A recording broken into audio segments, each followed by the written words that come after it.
Tom alergi parah sejak kecil. Ia harus tinggal di gelembung khusus. Bahkan sebutir debu di udara bisa membahayakan nyawanya.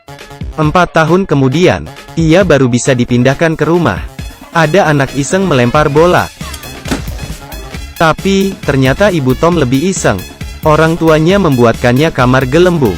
Makanan Tom adalah biskuit khusus, yang baru bisa dimakan setelah disteril uap.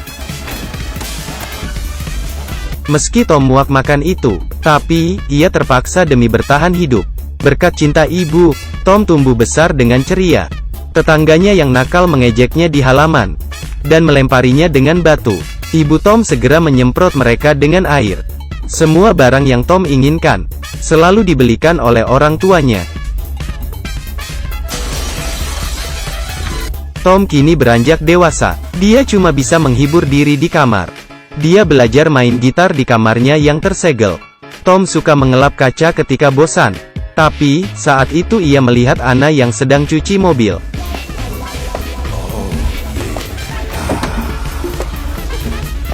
Anna juga penasaran dengan Tom. Hari ini, Anna bertamu ke rumah Tom. Ia kaget dengan pipa udara raksasa di rumah Tom. Pipa itu menjalar ke seluruh ruangan. Jadi, Tom bisa merangkak kemana-mana. Tom salah tingkah karena baru pertama kali bertemu dengan seorang gadis cantik. Bahkan, ia berbicara terbata-bata. Melihat Tom yang masih polos, Anna tersenyum malu-malu. Begitu Anna pergi, ibunya segera mensterilkan gelembungnya. Separuh jiwa Tom ternyata sudah dibawa pergi Anna. Anna suka main ke rumah Tom. Tom juga mengajarinya main gitar. Meski terpisah oleh gelembung, tapi hati mereka sangat dekat. Hingga suatu malam, Anna yang mabuk memanjat tembok dan menyelinap. Ia ingin tidur bersama Tom. Tapi, Tom takut membuka pintu, dan melewatkan kesempatan emas ini. Anna akhirnya pacaran dengan Patrick. Tak berapa lama, Anna dilamar. Ia bertanya ke Tom, apa aku harus menikahinya? Tom diam saja. Mungkin diam adalah jawaban terbaik. Anna memberinya sekotak hadiah, lalu pergi sambil menahan tangis. Di dalam kotak itu ada bola salju, yang bertuliskan aku mencintaimu. Ternyata, selama ini Anna mencintainya. Akhirnya, Tom memberanikan diri. Ia mendesain baju gelembung, untuk mengejar cintanya yang hilang. Tom membuka pintu gelembung. Tapi, tiba-tiba,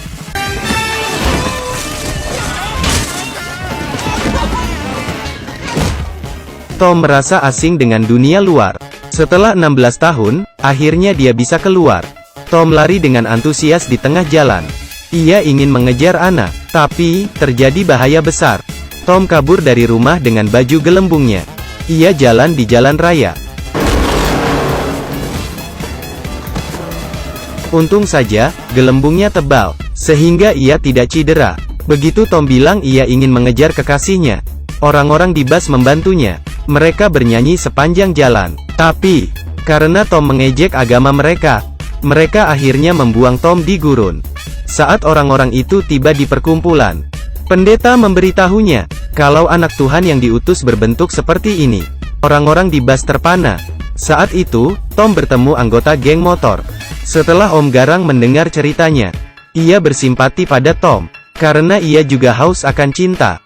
Om Garang pun memboncengnya pergi ke kota. Tapi, di kota, Om Garang malah membawanya ke kasino. Karena gila judi, Om Garang tidak mau pulang. Untung saja Tom berhasil memenangkan skuter. Dengan uang koin satu-satunya, akhirnya, ia bisa melanjutkan perjalanan. Tapi, apesnya, Om Garang bertemu pengikut sekte sesat tadi. Tanpa tendeng aling-aling, pengikut sekte sesat melindas motornya. Sementara itu, Tom ditemukan orang tuanya. Ibunya membanting setir untuk mencegat Tom.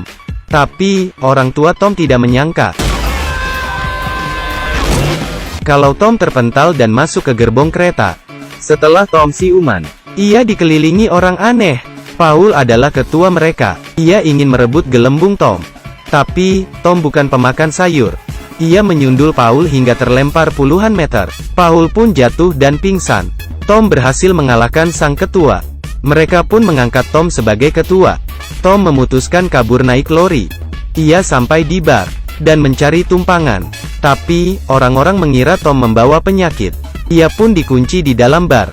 Tapi, lampu minyak jatuh, dan membakar bar. Untung saja ada seorang pria datang dan menyelamatkan Tom.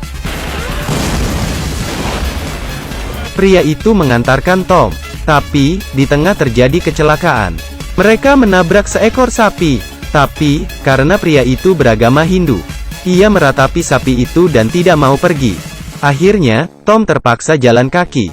Setelah jalan 8 jam, akhirnya ada orang yang mau memberinya tumpangan. Tapi, kakek itu sudah tua sekali. Tom sampai ketiduran saking capeknya. Mereka berkendara semalaman. Begitu Tom bangun, hal yang ditakutkannya benar-benar terjadi. Yang benar saja, kakek itu mati. Mobil itu terus melaju tanpa tuan.